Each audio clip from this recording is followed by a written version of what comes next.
ఎన్టీఆర్ ఈ పేరు వింటేనే ఫ్యాన్స్ కు పూనకాలే. తాత ఘనవారసత్వాన్ని పునికి పుచ్చుకొని బ్రహ్మర్షి విశ్వామిత్ర చిత్రంలో బాల నటుడిగా తెరంగేట్రం చేసిన జూనియర్ ఎన్టీఆర్ 2001లో నిన్ను చూడాలని మూవీ ద్వారా హీరోగా ఎంట్రీ ఇచ్చారు.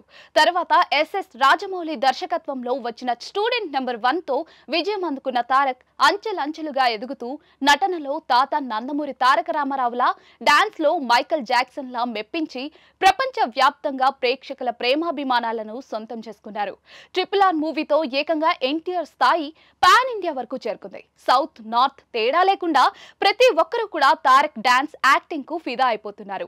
ఇక నేడు తారక్ బర్త్డే సందర్భంగా సోషల్ మీడియా మోత మోగిపోయింది. 1-2 కాదు, ఏకంగా వందల సంఖ్యలో హ్యాష్ ట్యాగ్లు ట్రెండ్ అయ్యాయంటేనే ఎన్టీఆర్ మానియా ఏ రేంజ్ లో ఉందో అర్థం చేసుకోవచ్చు.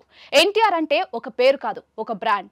నేడు ఆయన పుట్టినరోజు సందర్భంగా అభిమానులంతా ఓ పండగలా సెలబ్రేట్ చేసుకుంటున్నారు. కేవలం ఇండియాలోనే కాదు, ఇతర దేశాల్లోనూ ఎన్టీఆర్ కు వీరాభిమానులున్నారు. ముఖ్యంగా జపాన్ లో తారక్ కు ఫ్యాన్ ఫాలోయింగ్ ఎక్కువ.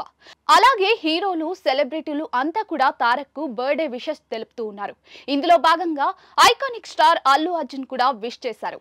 హ్యాపీ బర్త్డే బావా అంటూ తెలిపారు. ఇక్కడ బన్నీ తారక్ ను బావా అనడం ఆశ్చర్యాన్ని కలిగిస్తోంది.